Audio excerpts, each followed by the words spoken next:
E na página 8, na maniologia, você coloca a correção das manias da criança. No mundo que a gente vive hoje, eu vejo lá minhas irmãs em volta com os filhos, e eu acho uma dificuldade porque tem acesso, com 2, 3 anos, tem acesso a qualquer tipo de informação, né? Entra na casa sem pedir licença. Não sei se você estudou alguma coisa sobre o assunto, o que você tem a dizer sobre isso? Olha, na faculdade nós tivemos a oportunidade de trabalhar com um grupo de pais e grupo de crianças. E a gente observa assim que aquela dificuldade que o pai traz, ou seja, de aprendizagem, dispersão, agressividade, é na verdade uma falta de habilidade dele de lidar com a situação e a educação da criança. Então, se olha que aquela mania até da tecnologia ele está desenvolvendo agora, né? E a dispersão também relacionada a esse processo da tecnologia que traz também. Então, falta muito ainda a habilidade dos próprios pais em conduzir a questão do limite, né, da própria educação mesmo ali, de impor regras, porque as crianças, elas estão nascendo hoje com... Outro dia eu vi no shopping uma cena que a mãe estava fazendo outra coisa e o celular, né, com um joguinho, com um bebê, mostrando para ele ficar bem distraído ali, não dá nenhuma atenção. Ocupar o tempo dele. Não tinha nenhum ano, eu estava no carrinho de bebê. Pois é. E ele vidrado. E fica vidrado. Ali. Eu sei porque eu tenho assim, amigas que têm filhos de 2, 3 anos já pedindo no iPad. Sim. E aí eles dão, porque... Sim. Não quer saber de página, né? A Adriana está falando. Eu vejo assim, a geração de pais de hoje, ela ainda não tem assim uma identidade para lidar com esses processos, né, da atualidade, a tecnologia e tudo mais. E o pai e a mãe tem que trabalhar e passa a maior parte do tempo né, fora de casa e não sabe como lidar com isso e acaba supercompensando essa ausência, né, ou dando presentes, ou deixando, né, que a criança fique no computador, e não sabe negociar, não sabe negociar o tempo que ela tem que ficar ali, né, com aquele, ou seja na TV, ou no computador, no brinquedo eletrônico que goste, né, e com as outras coisas que realmente interessam ali para a educação dela na vida, uma medida mais coerente, para que possa, né, também nem ter, né, ser tão radical, ter o acesso.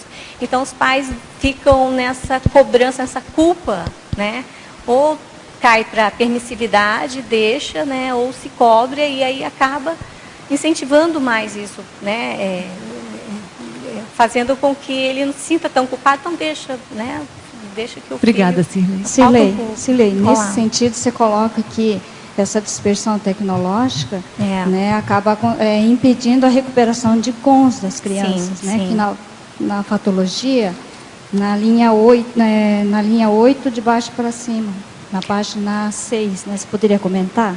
É porque vem para a questão da dispersão, né, da dispersividade. Se ele, então, é tão interessante para a criança que ele, né, o jogo, a internet, e hoje a maioria das relações que eles fazem via, né, as redes sociais, e isso vai dispersando cada vez mais. Mantém a criança ocupada, né? Mantém ela ocupada do do ponto de vista que não vai dar trabalho para o pai ou para aquele cuidador que está ali com a criança, né? E tem essa questão da dispersão, porque tira completamente ela do foco. Sim. Agora, qual que seria a solução para isso? Eu vejo assim, que é o pai ter mais cuidado de verificar as habilidades que aquela criança tem. Né? E as que não tem também, porque ela pode muito bem desenvolver. Colocar numa aula de judô, numa aula de balé para criança, ou de repente uma atividade assim, intelectual. Em casa, por exemplo, nós oferecemos aula de música para as crianças. Então, eu vi que desenvolve bastante, né, tanto a intelectualidade, mexe com os 2 hemisférios cerebrais, né? Tem que decorar aquelas partituras e tudo, mas aí você tem que ver qual que é a apetência ali da criança, né? O que ela vai mais oferecer, coisas que não dispersem tanto, né? Tá. Você poderia comentar também na mitologia o mito da afetividade sem altos esforços? Parece que também tem relação, né, que você estava comentando antes. Exatamente. Vem todo esse processo dos pais, então, não querer, né, achar que a terceirização da educação é que vai estar suprindo ali, né, aquela ausência dele, porque ele também não tem um tempo, mas o pouco tempo que ele tem, se dedicar, né, de uma forma assim mais efetiva, né, acompanhar as tarefas, por exemplo, fazer um trabalho de preceptoria mesmo com a criança, acompanhar as tarefas, né? E isso a gente vê que é um esforço, é uma dedicação que nem todos os pais estão preparados para isso. Então, terceiriza a educação, contrata uma professora particular, né, alguns papéis que ele mesmo poderia estar desenvolvendo ali naquele processo, né? Então, é muito mais cômodo, né? Sim. Bom, a verbetógrafa, na 10ª linha da fatologia, ele pergunta por que ocorre hoje a terceirização da educação e até a terceirização dos cuidados feitos pelos avós e não pelos pais. É a questão da vida moderna, né? O pai tem que trabalhar, a mãe também, né? Tem todo esse processo aí, né? Social, né? Econômico da família. E aí vem também a cobrança, assim que o casal, né, se junta, casa e tudo, né, de ter os filhos. Ainda se vive muito, né, o processo da maternidade na sociedade. E essa terceirização é exatamente também para suprir, né, vem esse tempo que os pais não podem dedicar ali à criança, então vai se terceirizando, né, vai se colocando, delegando a educação que ele poderia, né, dar. Claro que tem a educação formal que a criança precisa passar.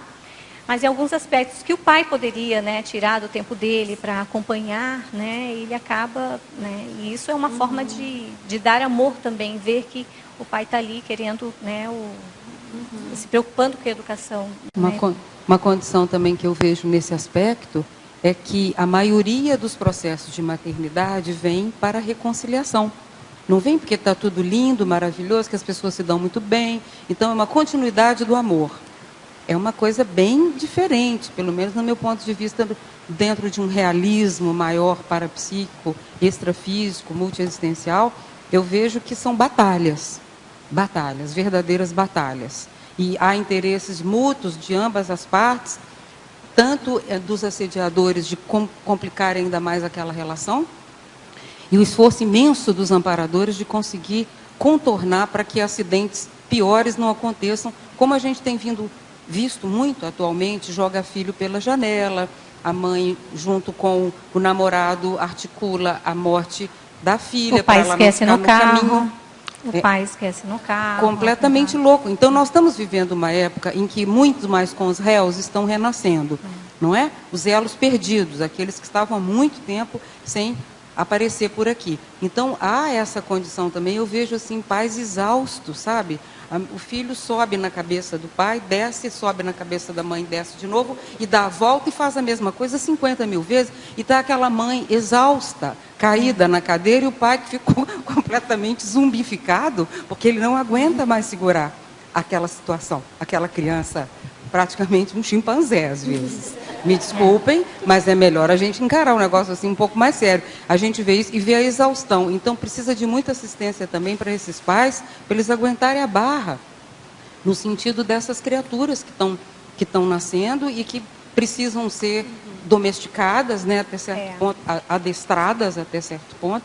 É uma coisa bem mais séria e vejo assim que se não havia um preparo antes para a gente receber filhos e até bem positivos, imagina a atual conjuntura em que proliferam nascimentos com criaturas desse tipo, de que planeta vem, de como são, o que está acontecendo, né? E hoje tem uma nova forma de família também, né? Um rearranjo, as neofamílias, né? Então, casais homossexuais, né, que estão adotando filhos, né? E também, às vezes, a mãe não quer o filho, né? E aí dá para adoção, ou os avós, né, os pais da pessoa acabam criando, separados. Também, né? Então, outra forma então uma banalização mesmo da maternidade, da família, né? E é uma responsabilidade muito grande, né? Aquela consciência que você está recebendo. Agora, na estrangeirismologia, página 6, ele pergunta por que muitos pais atuais necessitam demais da Supernanny. É porque Supernanny, e é muito bom. O programa da Supernanny é muito bom, né? Mas a Supernanny, a babá também, né? Deixa cada vez mais ali. Os pais não sabem o que fazer com as crianças, né? Então, exatamente aquela falta de habilidade de lidar com o processo da agressividade, da falta de educação que eles não estão conseguindo colocar ali naquele ambiente, né? Pedem socorro, vão para o programa de televisão ou pede uma personal babá ali. E aí, onde é que a gente está errando, né? E a gente debateu, a gente fez um grupo de pais e que vieram assim, com todas essas questões mesmo, de agressividade, de falta de aprendizado, né, várias questões que estavam vivenciando dentro de casa.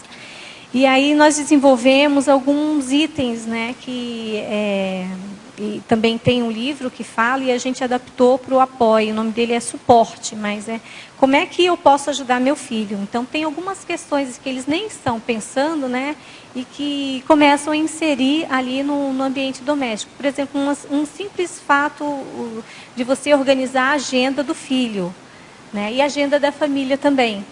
Então, se o pai reclama que o filho não ajuda em nada em casa, então vamos organizar essa agenda do filho para ver no que ele pode, então, se inserir nas tarefas domésticas, dar essa responsabilidade. E às vezes o pai não, só de colocar aquilo no papel e a agenda da própria família e estabelecer as regras, não, esse horário eu sei que você vai estar fazendo um curso, está tudo certo, mas esse horário que você está livre, o que você está fazendo e o que você pode ajudar aqui nas tarefas domésticas. E eles começam a estabelecer isso, e acordo.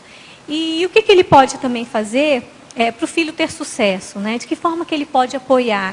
E ele já está tão estressado com aquele comportamento do filho e não percebe nas coisas, assim, pequenas coisas que ele pode fazer de positivo. E não valoriza isso, porque só enxerga, né, o mau comportamento e não tira a criança daquele comportamento. Quanto mais ele fala, você está fazendo isso, você está sendo mal comportado, mais ele vai ser, porque você está reforçando aquele comportamento. E aí eles veem, como é que eu faço para extinguir, como é que eu, e a gente começa com isso. Então, valoriza as pequenas coisas, começa a elogiar mais o teu filho, nos pequenos gestos. E depois começa a você mesmo ter alguns gestos que o seu filho vai gostar. Um abraço, um carinho, um sorriso, um toque. Né? Tire um tempo do seu tempo para brincar com ele. Fazer uma brincadeira, uma coisa que vocês nunca fazem. E que isso comece a virar uma rotina. Então, alguns detalhes assim que eles começam a incorporar, né? E vão criando mais essa atmosfera de cuidado, de carinho ali dentro da educação que eles querem dar para os filhos. Certo. Agora, professora Cirlei, tenho 2 filhos, um de 12 e outro de 17 anos, e estou tendo muita dificuldade em lidar com eles nessa fase da vida deles.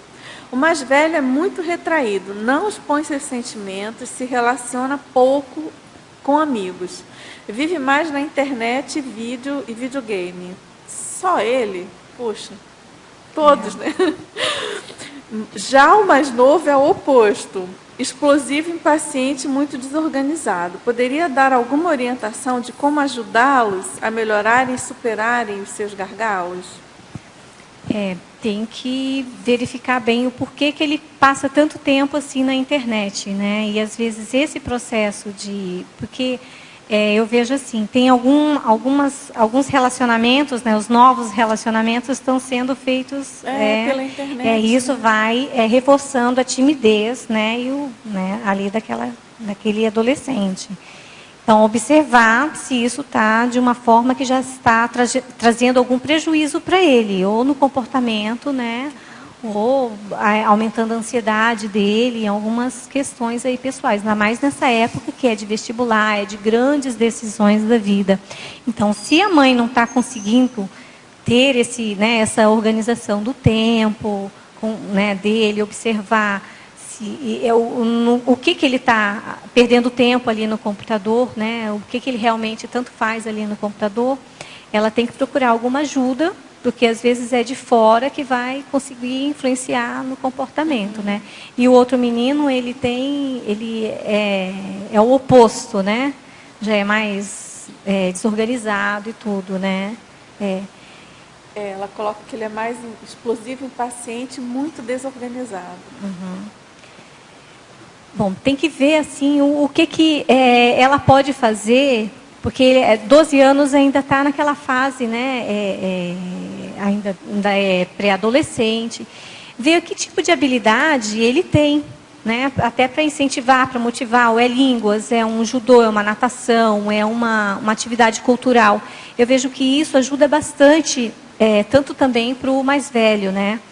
Isso ajuda bastante na socialização, né, e na organização. Geral, agora, na questão da organização, eu vejo que se os pais sentarem, sabe, planejar a agenda, incluir algumas atividades que a criança não faz, inserir algumas atividades, né, isso é um bom caminho aí para tirar, né, o tempo que eles estão despendendo aí na internet, né, ou a desorganização. Tem aqui uma pergunta que não acho que tem essa... sobre o que você falou, não é exatamente essa dicotomia, né? Nem preto nem branco. Mas, enfim, tem uma pergunta que dialoga com essa questão colocada, que a teletertuliana pergunta assim: o que a senhora acha dessa responsividade materna diante do filho intermissivista e diante do filho congel? A senhora parece ser mãe de intermissivista. Como poderia ajudar a assistir mães de congéus? Bom, eu tenho procurado, até nessa nova profissão que eu estou concluindo, né, partir exatamente para nessa linha de trabalho mesmo, porque o que a gente tem procurado atender, né, com as crianças é exatamente isso, essa organização das habilidades, né, que faltam no pai em conduzir aquele comportamento. E a gente vê que são comportamentos bem complicados mesmo, de agressividade, sabe? E às vezes até assim, já de coisas assim bem pesadas que a criança traz. Tem algumas crianças que a gente não consegue perceber nenhuma energia nela, sabe? E aí está ali dentro daquela família que quer acertar com aquela criança, mas não sabe por onde. Então, eu tenho procurado trabalhar, sabe, a partir da minha experiência, né, e de algumas ideias. Claro que a gente não pode, né, impor nenhum tipo de ideia, mas reforçar esse tipo de habilidade para ver da melhor forma possível, né, se consiga reeducar aquela consciência, né, porque ela, afinal, não está ali também por um acaso, né, tem toda uma ligação grupocármica com aquele grupo, né, então... Dulce, eu gostaria de complementar, nesse caso, essa situação, os pais que têm acesso à conscienciologia com filhos, com os réus, o que é muito mais comum, não é a exceção, né? A exceção é o contrário, eles procurarem a consciencioterapia. É o pai e a mãe que precisam de consciencioterapia. Então, nesse aspecto, eles vão se melhorar para conseguirem dar o exemplo melhor, que somente pelo exemplo se reeduca com os réus. Então, para que o exemplo melhore e a pessoa tenha autoridade moral conquistada perante essa consciência, que é o mesmo trabalho que nós vamos fazer na pré-intermissiologia. Quando dessomarmos, nós vamos justamente trabalhar com este padrão. Então, os pais que estão hoje recebendo filhos com os réus, ou da baratrosfera, ou que seja, eles estão na frente nesse sentido, se eles tiverem condição de entender essas ideias, porque eles já vão treinar em casa o trabalho que vai ser o nosso cotidiano no processo extrafísico. Então, quem está tendo uma família barra pesada, quem está educando gente difícil, mesmo às vezes irmãos, os próprios pais, tem filhos que vieram para acabar de criar os pais, e vice-versa. Então, tem as duas condições. A gente pensar nisso como uma excelente oportunidade de interlocução, que vai ser através do autoexemplo e da interlocução que nós vamos conseguir fazer a domesticação mútua e ter autoridade moral depois, extrafísica, quando deixarmos essa vida, para podermos enfrentar as outras milhares de cons-réus que nos esperam, que ainda nem renasceram às vezes. Então, a gente pode ter um grande aproveitamento, dando esse exemplo, com ciencioterapia, com Syncobaia, fazer o seu CPC, o seu Código Pessoal de Cosmoética, e mostrar ao filho no dia a dia que isso para você é uma prioridade. Ninguém resiste a um bom exemplo.